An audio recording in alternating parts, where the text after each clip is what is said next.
So with critical thinking in mind, we'll start with the first basic, which is slow thinking versus fast thinking. How should new physios approach it as well as old physios? Could we please have your opinions on it? Dr. Asha Menon? So, a very good afternoon to you, Ashish. It's a privilege to be with you. And if I'm thinking in terms of a clinical decision making, looking at fast thinking and slow thinking, clinical decision making is a very complex process of holistic thinking where you're assimilating complex segmental information and you're trying to view it as a whole rather than just component parts that you have got. And you're trying to recognize patterns and to create an order from a disorder. Okay, within our conscious and subconscious thought. So the problem with experienced clinicians is that it can be very instinctive and reflexive. And in cases of emergency, yes, it would be very useful. But otherwise, so in an exceptional circumstances, it would be useful. But otherwise, it could be prone to honing in your favorite diagnosis. I think it's a bit of both. Like Dr. Menon said, it's not about this or that. Okay. In certain clinical scenarios, you would go with your fast thinking, which is basically in clinical terms, you will say, I have seen this before. I have seen this clinical presentation before. So that's your fast thinking. Slow thinking would be, thinking about not trying to figure out a diagnosis. Okay, not trying to figure out a structural diagnosis, just thinking about how this problem which you have, which the patient has, how it has manifested to this stage. Okay, so that's slow thinking. What other factors could be involved, things like that. So slow and fast both, I think, needs to be there, but slow thinking is always good because it's reflective thinking, Yes, it's meditative thinking, yes, it's not calculative thinking, it's not something just when you regurgitate or just speak information, it's reflective. So I think that's slow thinking is better, but it has to be both.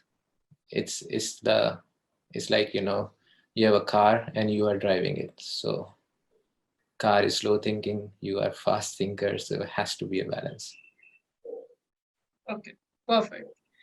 Dr. Menon, what biases do you think can occur while you're trying to make a decision or take a clinical decision making?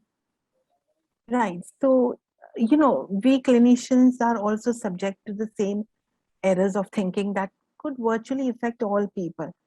Now, as a clinician, I think if we're going to introduce bias when we have close-ended questions, very inadequate and inappropriate history taking, and a physical examination that may have been limiting, would definitely introduce all sorts of biases. And this can best be avoided when we're going to rule out. Because if you're going to start to rule in, you're going to ultimately rule in your favorite diagnosis. So if you've got to think like a scientist, and what we've got to be thinking about and be wary about is, as clinicians, the misuse of. That kind of sums it up properly.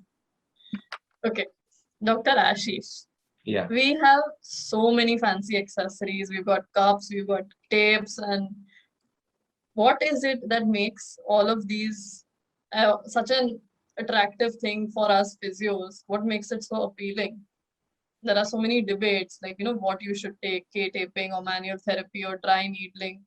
So, what is it that appeals about these modalities so much to us? That's a good question.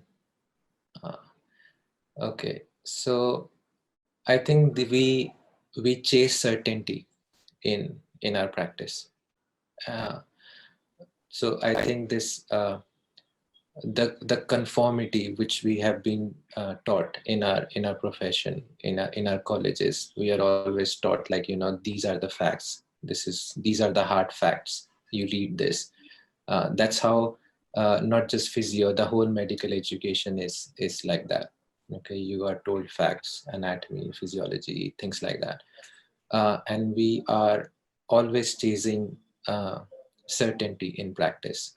So I think that's what attracts physios to these kind of workshops and modalities, because the promises made are such that if you use this goes away, you hit the right spot, the pain goes away. And that's one reason they're looking for certainty. The new physios, the new students, new grad physios, new pass outs, they are not ready to embrace uncertainty yet. Okay, and to a certain extent, experienced clinicians as well, because again, it all comes down to critical thinking. It's a hard process. It's not easy. It's cognitively very challenging. So we physios especially don't want to go through that resistance, in the thinking process. It's an appeal to authority. If somebody who is an authoritative figure in the professions is taking a workshop saying that this particular thing does this, so the easy way out is not to challenge those views and just go with it. So conformity, chasing certainty in practice. Uh, the medical system, healthcare system is such that you have to create some sort of an impact in 15 minutes, 20 minutes, or whatever time you get. So these dry needling K-tapes are a good way to make a first impression. So it's almost like a first date you go on. You bring out you bring out your aces, your best cards, and you put them on the table so that the other person is impressed. So it's almost like that, the first consultation. So you bring out all the fancy gadgets and all the fancy things which you have read. Again, you have uh, a group mentality in students. So if you have a batch of 50 students and out of them 40 students believe that this workshop is the big deal, it's going to solve all the problems. So you have to go with the group, right? Because you have that need as a human being to belong to a group, because critical thinkers are, they face a lot of challenges. Critical thinking is a taboo kind of a, it's very hard. So that's why everybody says critical thinking is good. We should all be critical thinkers. Thinkers are the problem solvers of the world. But why don't we see critical thinking so much in real life? Because it's hard and people face a lot of challenges. So people don't want to face those challenges. They want to chase certainty. They want to impress in a very short amount of time. I think these are some of the reasons why physios get to. From your graduate level thinking, how you see things in college and how your batchmates are going towards it, starts from there. Similarly, similarly, Dr. Asha, now for you, I think since our third year only, while we're presenting cases, we develop an ICF kind of a format. We go for structural impairments, functional impairments, then, participation restrictions and all of that. Does that really help in differential diagnosis and, coming to a conclusion for a patient? Are you talking about structure person as a physio who is specialized in mechanical diagnosis and therapy? For me, structural impairments are more important to be reviewed in terms of their stability. If if there is a structural impairment and it is unstable, for me, it is an immediate referral to a medical doctor. And as an MDT clinician or a McKinsey diplomat, I would know I would look at seeing this structural impairment that is there, is it radiological or is it symptomatic? So if it is a symptomatic structural impairment, which my mechanical assessment will reveal to me, If it's a symptomatic structural impairment, that means I'm going to see, is it stable or unstable? So if it's a structural impairment which is unstable, I know I have no role to play in this patient, and I refer the patient immediately to the specialist that I have to refer to. If it is a structural impairment which is stable, then I would give a holistic approach to it, and using my advanced clinical reasoning of the MDT, I would manage the patient in the most methodical way, and which is evidence based. Now, if there is a structural impairment which is not symptomatic at all, I would consider it as, yes, there is a structural impairment, but that's a radiological. The patient is not manifesting with symptoms of it, which I would come to know that when I do my mechanical diagnosis using the McKenzie method. So then I would use directional preference exercises or whatever the evaluation deems necessary. So does that really give you answer to what you're seeking? Yes, definitely. That we need to look at more things than just the typical ABCs that we always look Yes. at. And Look where at the person as a functional whole. and a functional impairment where it is necessary, it's very important to see the functional impairments, because pain can be modulated. Pain, once it is in a chronic time frame, then it can be modulated. It could be a nociplastic pain. So we need to not only look at what's the pain, what's happening to the pain. We need to also see whether, as the symptoms of pain is being affected, is the functions also being affected. And if along with if there are drivers of pain and disability which has been seen during the evaluation, and the patient is not really coming up very well with the exercises that has been prescribed, or with what we thought was our provisional diagnosis, then obviously, and the functional impairments have not been affected positively, then it's time for us to review what we have done and to refer the patient for multidisciplinary treatment. So we have to make a balance of all these. So nothing is really, black and white, or it requires a lot of thinking process. Yes, sorry, you were asking. Yes, so we're seeing new evidence negating concepts. Like we used to believe at one point that lifting will cause spine problems, or your knees shouldn't go over your toes while squatting. So what are more such concepts that we as physios believe in which might not really be true? Where should I start? Give me your top 5. Top 5. Yes. Okay, so one is, I think, the belief that your weak core causes back pain.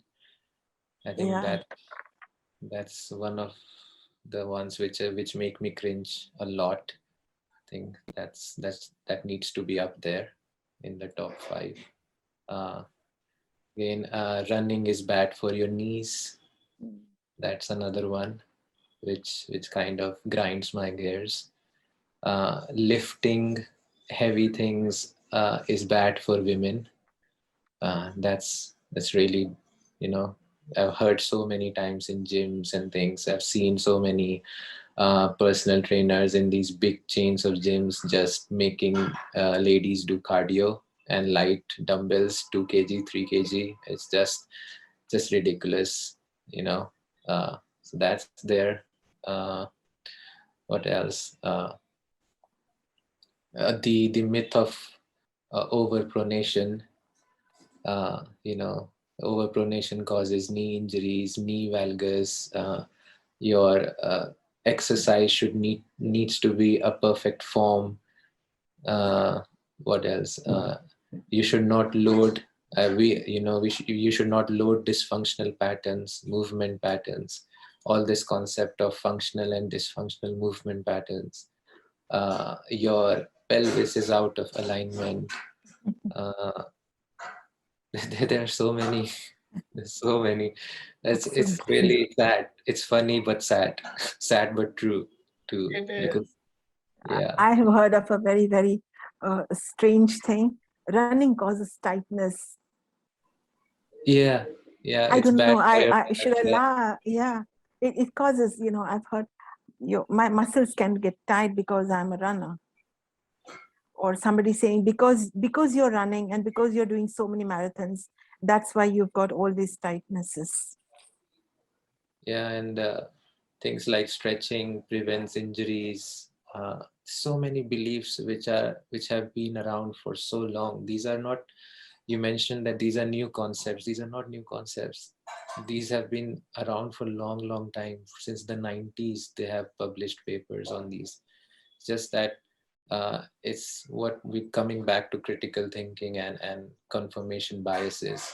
It's just that clinicians, we tend to look at evidence which confirms our beliefs and not the opposing beliefs, because it's easy, it's cognitively easy, it's not hard. So I think that's why uh, looks like, because of the advent of social media and now everything is accessible, there is so much of information. But on the other hand, just because there is so much information out there right now, we need more than ever, we need to think critically. Dr. Menon was completely agreeing with you at everything that you were saying. Do you have anything to add, Dr. Menon, Yeah, there's one to thing this that, list? to this list, as I said, running causes tightnesses. That's a thing that some bizarre thing that I've heard. But one thing I would like to add is sitting causes back or neck pain. So there's no research really that points out that sitting can cause back or neck pain. There's no direct relation between the two. But we do find that patients who may have a back and neck pain, they do have a problem sitting, where they would sit and the pain could enhance, or they do not like sitting. But there's no direct research that really links the two together, because we do see a lot of people hunched up out there for years together, and they still do not have any pain. And then we are at a loss when a patient says, oh, you tell me that my posture should be more appropriate, but I have 10 people in my office who sit in this position, which you say could bring on my pain, and then you have no evidence really to suggest as to that could really cause the pain. So in these circumstances, I think all that we should say is that, if this posture really brings on your pain, then it's best to avoid it. And yes, there is no real research that links that this is a bad posture or this is a poor posture. There's no ideal posture as such. But if this brings on your pain, then it's high time that you stop doing that and you maybe make a change to it. Exactly, yeah. The ideal posture is a myth. Yeah. So, like you said, you stop this one exercise that is causing your pain. Along with that, you'll see patients who will get, 10 different exercises for one condition. So so this, what we believe in, more exercises, more better results you'll get. What do you think about this concept? You're asking me? Yes, tell me. Yeah. Okay. So my selling point to my patients is one exercise, 1 minute. Are you ready to do that to reduce your pain? And I haven't come across a single patient who says, no, I can't. So if you look at research, then these volumes of research that is being done. And as you say, there's no right exercise or wrong exercise. It's all about what exercise is to be given for that one particular patient, because it's not all about one size fits all. It has got to be very specific.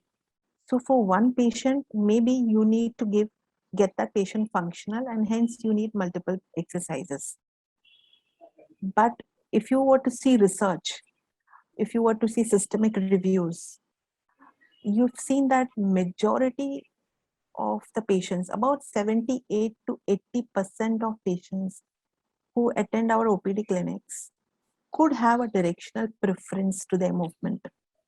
So if we know that 80% of patients in our clinics could have a directional preference, then isn't it logical that you would give that one movement to the patient as exercise rather than multiple movements? So if you were to see the one, I could tell you 2004 Long et al. Or does it matter which exercise? That's one paper that you could go through. Yes, the evidences are much more than that one paper. But that's a very beautiful paper that you could see where, you know, patients have been grouped into matched, unmatched, and evidence-based exercises. And then patients have come back and then they have gone back to their directional preference exercise, seen the outcome. So it's a beautiful paper. But we know that there are reviews, multiple papers which tell us that roughly about 78 to 80% would come into a directional preference. It's only logical that we would give these patients, these 78 to 80% of patients should be given a directional preference exercise then. But makes sense. That was very well put with the example and everything. If I kind of want to circle back to what Dr. Menon said, and I want to take it to Dr. Ashish about the ideal posture thing. So along with the myth about the ideal posture, we also have function versus dysfunctional movements. What are your views about that? See,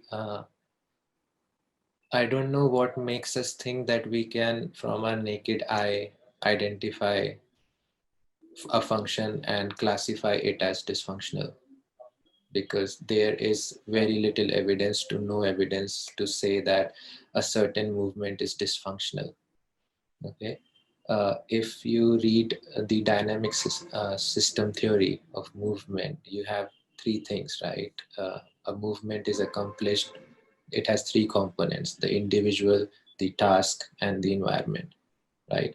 So individual factors which you cannot change, like your anatomy, your genetics, your age, your gender, okay, that will influence the way you move. Simple example being somebody who has very short femurs. They are very happy squatting, you know, ass to the grass, kind of like deep squats. All right. Somebody who has very long femurs might say, squats, they hurt my back. Okay. So different people, because we are variable, you know, so there's so much variability. One person is different than the other. We will move differently. So there is no ideal functional or proper movement pattern. Also, your movement will depend on the task. Okay, so it will differ when you are picking a box of tissue from the floor compared to if you are picking something a lot more heavier. Okay, so you cannot expect people to move in a certain way all the time. You cannot be bracing your core and keeping your spine straight all the time. It depends on the demands of your load. Okay. The third is the component is the environment. Environment could be wet surfaces, roads, football pitch, anything. Okay, which can influence the way you move. All right. So if you are, suppose for example, you are treating a soccer player, a football player after an ACL injury, and you are asking them to do some drop jumps from a plyo box. All right. And you're asking them to land perfectly, functionally. All right.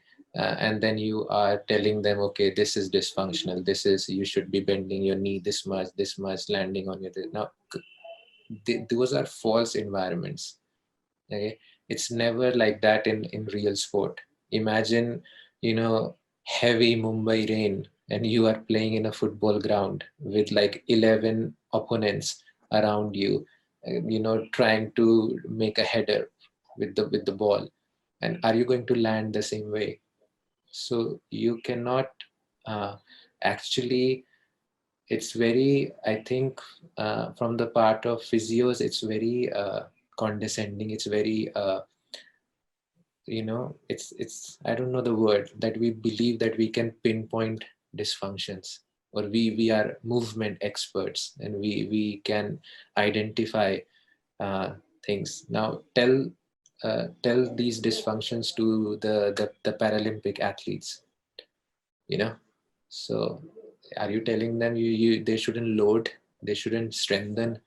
You know, people who are doing deadlifts on one leg, can, you know, you cannot say that, because a real life is filled with such examples. So I think movement is better overall. Doesn't matter functional or dysfunctional. A squat can be functional, a walk can be functional, anything can be functional. It just, you know, creating these you know, these little boxes in our head, what is a perfect movement, what is not, it does nothing, but it actually creates a lot of fear in patients' brains, you know, because these are people who are just getting introduced to exercise, they are just getting introduced to movement. And if you scare the shit out of them so much right at the beginning, it's, they are never going to move, you know. And these are words, the way our narratives are towards these patients, they, it gets, you know, it has you know, impact on a very deeper level for the patient. I know we don't have much time, otherwise this is a very big topic to pick apart. So Is there a correct way to communicate with the patient to make the patient understand the exercises or our instructions that See, for compliance of the patient to your exercises, there's no you know, right communication. Communication is different with everybody. So it's all about it's all about that patient's learning style. So we as clinicians should be equipped to teach our patient communication, get him from where he is of, I know I need to change, but I'm not prepared to change. From there, you've got to get him to, okay, I am trying to change now. Okay, I have put in the efforts to change. Right, so I've started changing. Yes, I have changed. And this shift happens only with the way we are educating our patient in their learning style. So we could have a patient who may be a kinesthetic learner, who may be a visual learner, who may be in different ways. So as a clinician, if you want your patient to be compliant to you, you should be prepared to, number one, see where he is in his stage of learning. Secondly, we need to teach him in his way, in a way that he is going to learn. So we've got to do our patient educations in different ways, visual ways. So give him reading matters, give him things that he can hear. So we should be able to identify these people. We should also be able to teach them how to experience that look, you did this exercise just now and you had 80% pain and you did this movement. What happened? Your 80% pain now is 0. So what do you think you should do? So there may be people who will want to learn. So you should be equipped as a clinician to attract them in their learning style. So it's not right communication or wrong communication. It is all about the right communication to that. how do you establish a balance between a patient focused care and a pathology focused care? Are there any particular methods that we might apply to establish that balance? the pathology is in the person, no? So it's always going Yeah. to be person focused care. It cannot be pathology focused. If you are a critical thinker, okay, it helps you with your communication, okay? Because you know, you have assessed, you have reflected on your practice and all the information which is available, and you have discussed it with your peers, okay? You have surrounded yourself with people who actually challenge your biases, who question your thinking, and that way you have become more receptive in you know, receiving, I won't say constructive criticism, but receiving suggestions, receiving or looking at other points of views as well. So that indirectly makes you a better so when you approach a patient with anything, like suppose a back pain or something, it's always going to be person focused. And first of all, before you start going into the, Even though you say you are following the biopsychosocial model, but you will still be doing something very biomedical, which is straight away thinking that I need to. First of all, you have to validate, because a person might come to you with very long held beliefs saying that, okay, backs run in my family. My very well reputed doctor surgeon has told me that I have disc deep. I maybe if you dig deep down, you will think, or you might get to know that this lady who is having back pain is actually very fearful that she might never get pregnant. She might never be able to carry a child because her core is so weak. That's first of all, before doing anything, you need to validate the person. You need to validate, and then you need to empathize. Validation comes at many different levels. Level one validation is when you are listening. Okay, now there is a difference between listening and hearing. Okay, these are two different things. All right, when you're listening, you listen, but you don't pass judgments. You listen, and you make sure the patient knows that you are there for them. You are in their corner. Okay, you ask them open-ended question like how, when, why do you think that is? Okay, why do you think that belief is? Not like, no, I just this recent study came out which shows that, you know, posture has a very poor correlation with pain. Be affirmative, affirm their beliefs. Okay, tell them, accept what they're telling you. Don't go like a wild bull in a china shop saying that, you know, no, this is wrong. What you will lose trust. So you are talking about building compliance. Your patient is not going to be compliant if he doesn't trust you. Okay, it doesn't matter what you give, it's how you give it. Affirmative, then reflect. Once you have heard them, question it back. So in statements like, okay, so what I'm hearing is, or what do you mean? Okay, so if I'm hearing you right, are you saying this? Reconfirm, again, reflect what they are saying. Okay, and then at the end, summarize your consultation. So what do you think we should do, or what do you think you can do with me? Things like that, statements like that, and the patient is going to tell you what is the solution. You don't have to worry about, you know, you just have to worry about what the patient enjoys to do, can do, will do. Like Dr. Menon says, if the patient is ready, willing, and able to do. Okay, these three things: ready, willing, and able. So that's your job. So give him one simple and effective thing. It could be anything. It doesn't have to be a bird dog exercise or a hip thrust exercise. It could be just walk 15 minutes, take the stairs coming down from your apartment, build simple, something which reduces the kinesophobia, the movement fear.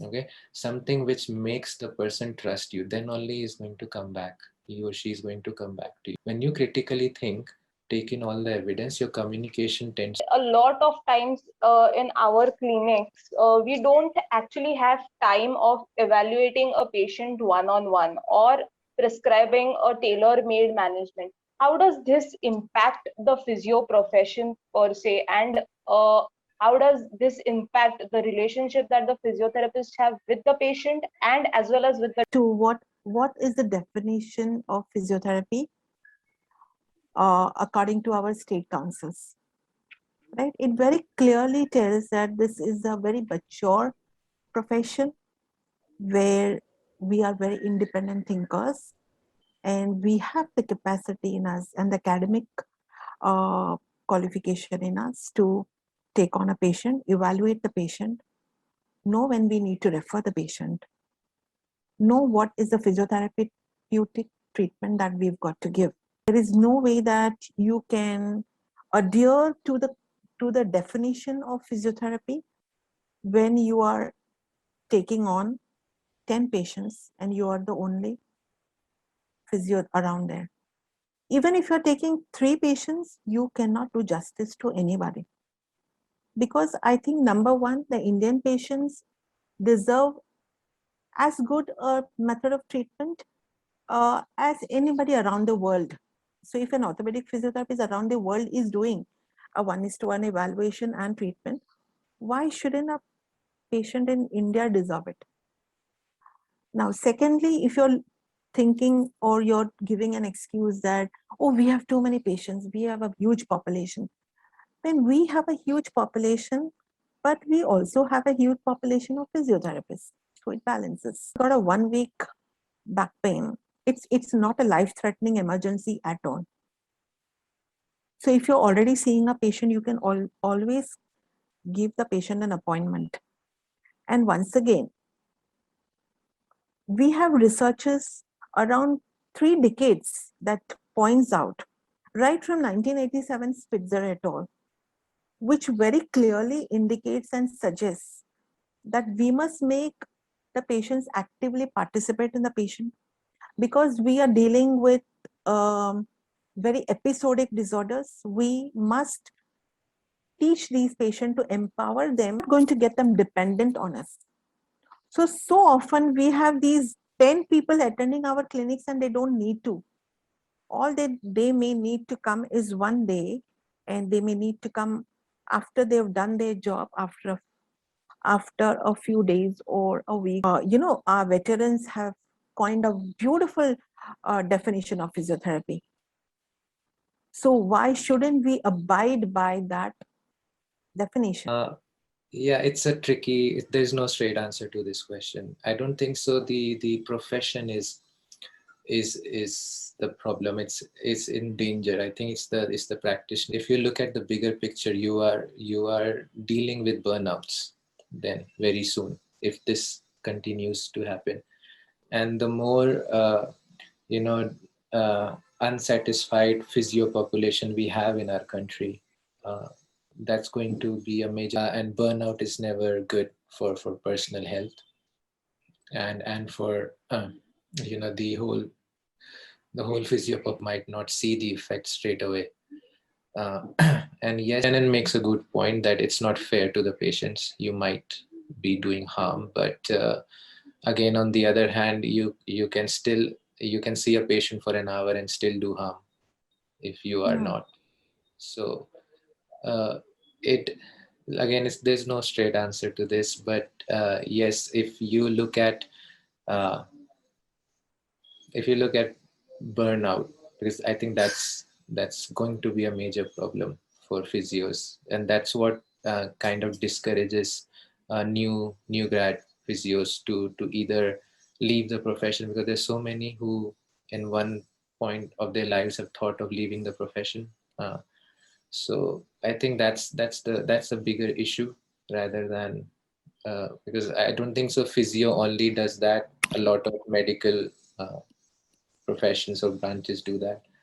See a lot of patients in a Thinking, do you think there ever comes a point where critical thinking can become a negative thing in the clinical practice? Can that ever occur? That's a tough question.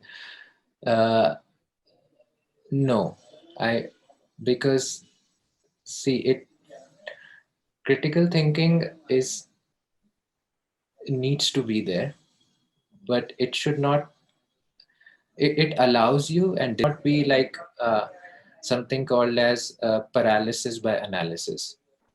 Okay, if you're thinking so much that you're not even doing anything for the patient in front of you who is in pain, then it could be a negative thing. But overall, it's a positive thing because it's not about you. It's about the patients you're caring for.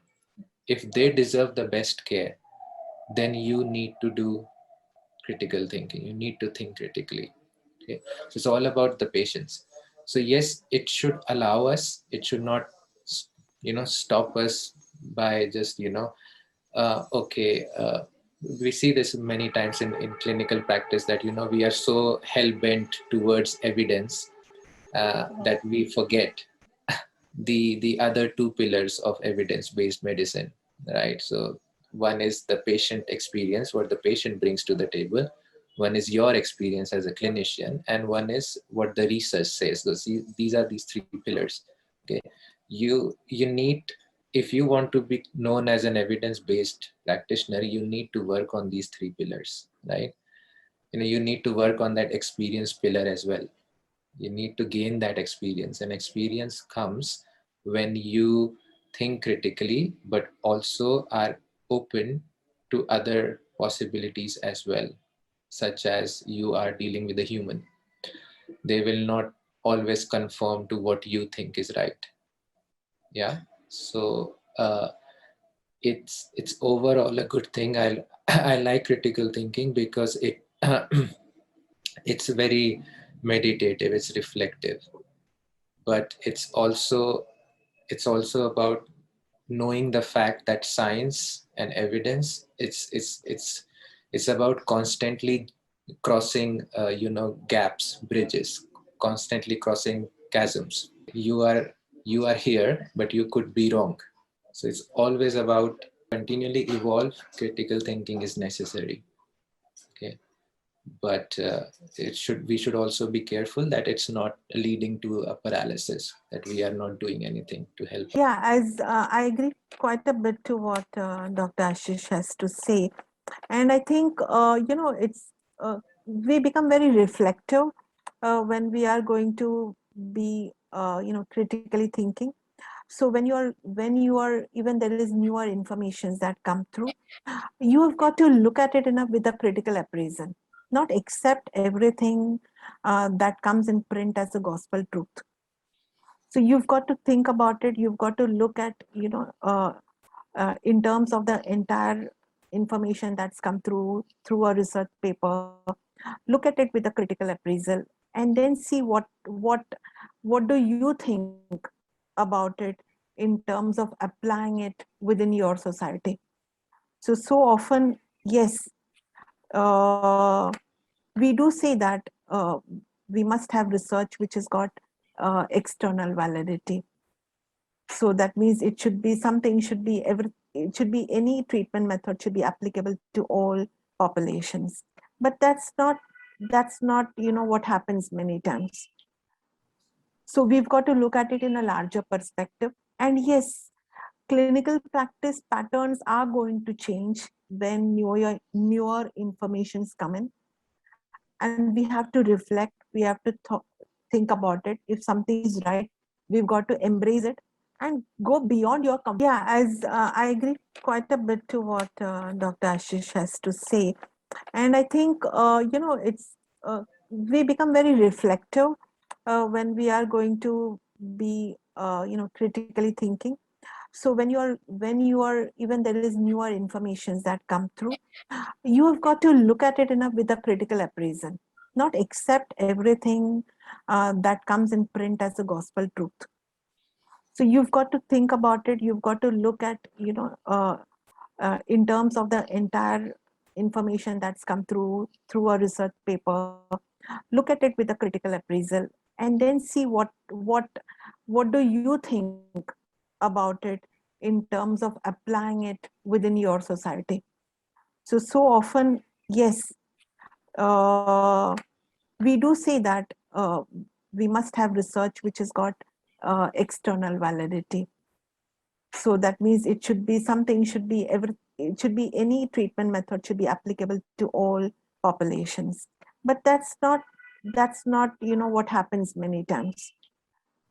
So we've got to look at it in a larger perspective. And yes, clinical practice patterns are going to change when newer informations come in, and we have to reflect, we have to think about it. If something is right, we've got to embrace it and go beyond your comfort. So I guess it's all about an individual perspective also. Critical thinking is a never-ending process. It needs to always be present, okay? Because you need to be honest with yourself and you need to be honest with your patients. So it's a never-ending process, and also important because if we are thinking critically, we can actually refer our patients to other professionals. When we know that there is conflicting evidence, we know that we are not the right people to help. Okay, so I think that's why critical thinking is very important, because getting the clear diagnosis is not the most important thing. Okay, we can be wrong and it won't matter. Physios get away with murder actually, and it doesn't matter. Okay, so it's okay. It's okay to be wrong. And our diagnosis can change with time as the patient improves or shows other symptoms, or tells you something from their history or whatever. Our diagnosis change. But we will be able to accept that change in diagnosis when we have this never ending process of critical thinking going on. And it's very important for us to know where to stop. This is where I stop. This is where I know that I cannot affect. And I have got to refer the patient. As Dr. Ashish very rightly says, it's not, you can't treat, we must accept that we can't treat all the patients all the time. And we can't keep patients forever with us for months together without critically appraising and seeing, are we doing anything positive? Is something happening? Is any outcomes happening? So this will happen only if you are going to critically appraise every single time that the patient has come back. You've got to review everything critically. Thinking, you can only build it by knowledge, by practice. It's not, I won't even say it's a skill. I mean, it's not a skill like, learn French or, do something else, learn to cook. It's not that. Okay, it's knowledge. It's critical thinking by definition is the interpretation of the knowledge, the information you have. It's self-directed, it's self-reformative, it's self-reflective. Okay, it's what you do with all the information you have, and that knowledge needs to improve first before you can very fashionably say that you are a critical thinker. Because nowadays it's very, very easy, because it's all over social media. You can say, structure does not equal pain, so I am a critical thinker. Or, that the current evidence says this, so I'm a critical thinker. No, it's not that. It's the knowledge, it's the information which you have. In having information is different, using that information is different thing.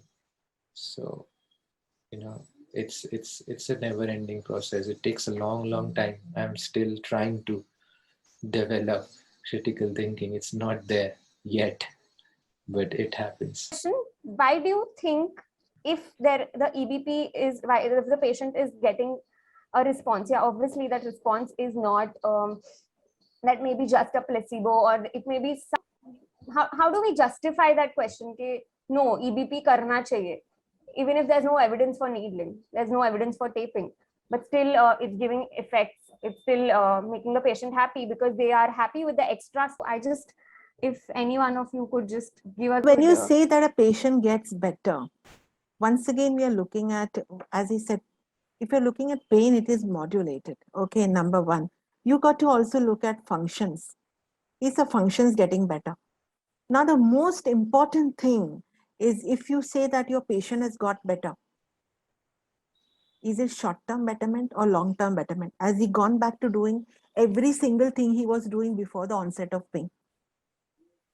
Even if you say that the patient has, in clinical research, if you say that the patient has remained better for 3 months, that's called a, if you say that you got a 1 year where your patient post your treatment has remained better for a year and not sought treatment for the same symptoms anywhere else, that's when you say, those who are looking at my patients are better. Well, I would say that you're living in a dream world then. You need to come out of the dream world and see, has the patient really gone back to doing his full functions? That means if he was trekking every weekend, has he gone back to doing that without pain? Because that's the job we have to do. So are you meaning to say that, I'm so sorry to cut in, but are you meaning to say that the patient is still, the example which you talk about, the patient is still continuing with exercises while, no. No. Okay. For a year, no.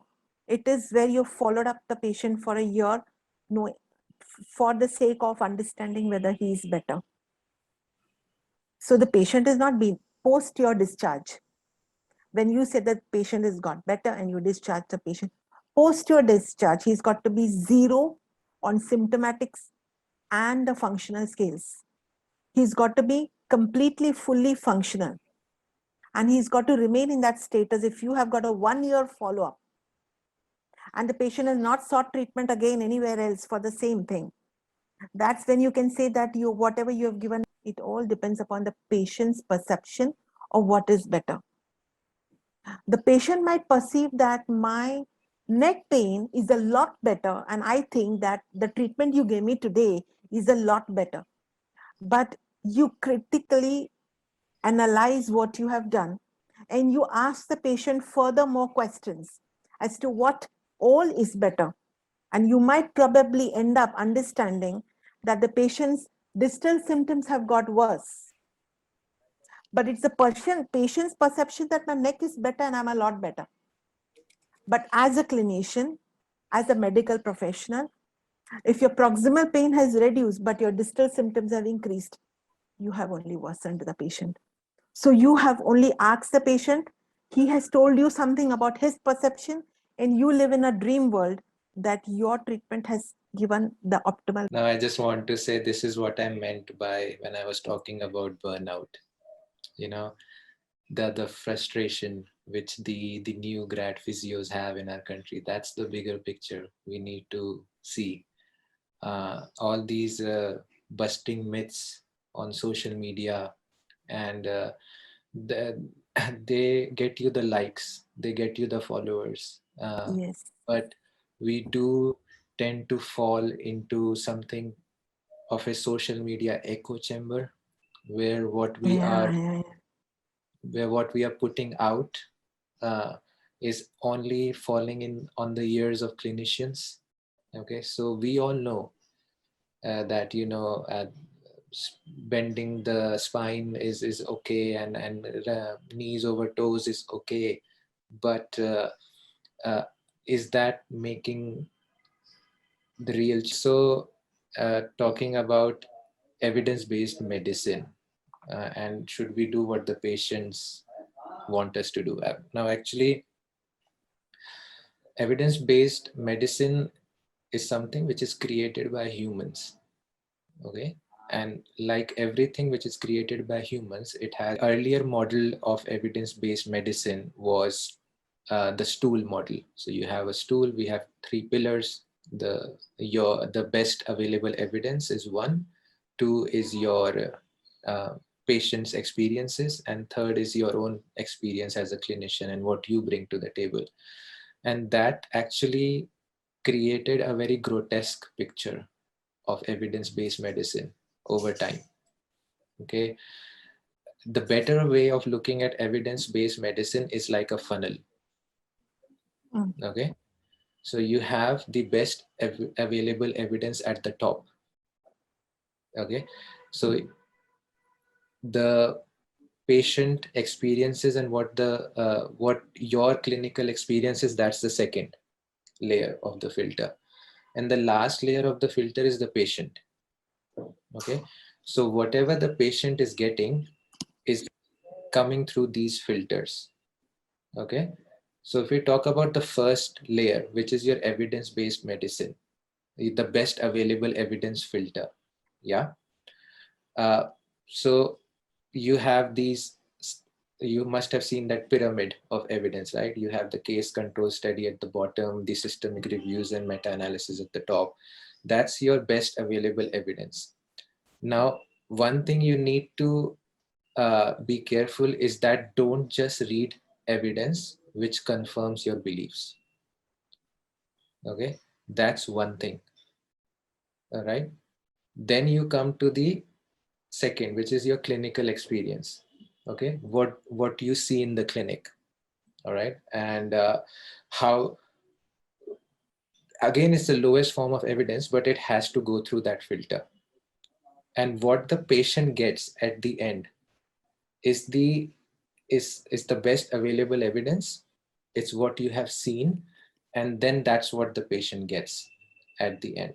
So it's not like you are doing what the patient wants. You understand? You're not doing what the patient wants. You are giving an option to the patient after analyzing the best available evidence, pro and cons, like to and against, for and against. Then you pass it through what you have seen in your own clinic, okay, in your own practice, and then you give the option to the patient. Okay, so this is what we can do. A much gentler way of looking at evidence-based medicine as a philosophy, not as something which is like, you know, we have to do this or we have to do that. Patient values or patient are at the end of the funnel. Okay, so they're not at the top. They will not decide. But what has been told to them, that comes in that second funnel. That's where the problem happens. That clinical experience layer in the middle.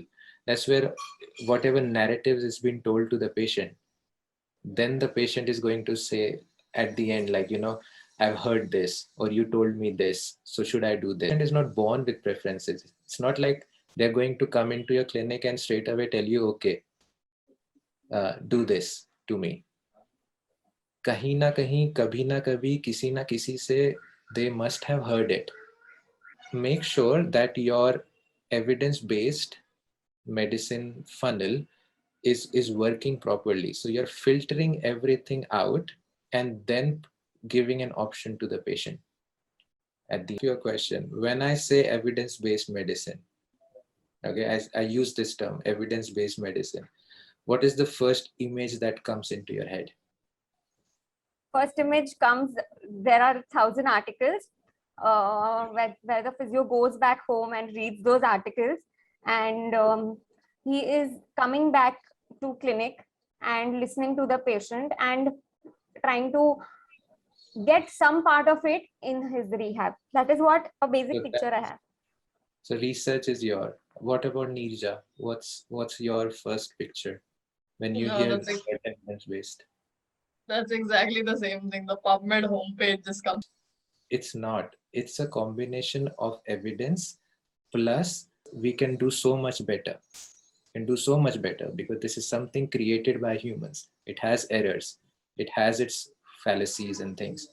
But evidence-based medicine does not only mean research. It means take your experience into consideration, take your patient's experience into consideration, make it go through the funnel, your clinical reasoning process. Then you provide things because you're treating. What matters is the person in front of you. Okay, that's where that is why critical thinking is so important. To sum it up, between what's good for you, what's not so good. Okay, otherwise if you don't challenge these, because you come out of college and you hear things like this course is wonderful, this workshop is great, this is the best, this is this is that, this is this big gray area. It's where you thrive. It's once you take ownership of your actions, is once you have a growth mindset with you and you then put your critical thinking cap on, then you are going to be one hell of it. You're not becoming a technician. You don't have to be the best in a technique or best in something. Just need to be human first. Okay, that's medicine. That's medical humanities. That's where your human aspect comes in. That's where empathy comes in. That's where the system is set up. It's very didactic. It's a regurgitating, remembering and then pouring it all out kind of an education system, which has made us think that way, that to be a good clinician, to be an evidence-based practitioner, we need to read, research this. We need to know what is the origin of adductor longus and the insertion of plantar or something or the other. Doesn't matter. That term is like this, very conformative. Doesn't want critical thinkers because then you would be questioning the education system, and that's not good. Doing ultrasounds, they are still being taught in colleges. So if a topic like ultrasound has been around for like 20 years, imagine a curriculum full of such topics, and just imagine how long it's going to take. But the change starts with you. Don't think in terms of let me amass techniques. Let me learn as many techniques, as Yeah. possible to treat. You can't amass techniques to treat, as Dr. Ashish says, this is a human being that's in front of you who is very different, who feels differently. And every patient feels differently about the pain or about the symptoms that they have. So what you've got to try is, let me learn as much as possible to evaluate my patient better and better and better, so that I understand that patient better and better. And I understand each patient's variability, that they're different. And when a patient gets worse in front of me, I am able to tell why he got worse and what can I do to rectify that. And if a patient got better, once again, why did he get better? Not be ambiguous about it. Oh, yes, he got better. But was it natural history or something I did? So be really sure about it. That's going to happen when you have when you have learned how to evaluate better. Then you will know when a patient gets better, why he got better. And if somebody is unchanged, you will know what to do again. Yeah. So don't think about going to, this is an academy bazaar. When you come out, you're going to see. So don't think in terms of, getting more and more techniques into my bag of treatment. No, you can't treat. You got to assess. And as you assess, the management automatically happens. Donate with you, because during the start of my internship, I was that get all the techniques, let me learn everything under the sun. Currently, I'm at that stage, Ashi, you have to focus on what the crux is, what the thing is, and then clinically. We tend to forget the difference between patient satisfaction and treatment outcome. Okay? We tend to make this patients can be satisfied with a lot of things. Yeah. So it's a different thing. Both of these things are different, and it's okay. It's completely valid to because I was in the same stage not too long ago. I am trying to get. So the thing is, you need to be the change. Thing is about feeling better and getting better. As Dr. Ashish says, feeling better, a patient can feel better due to a lot of things, but getting better is what we need to focus.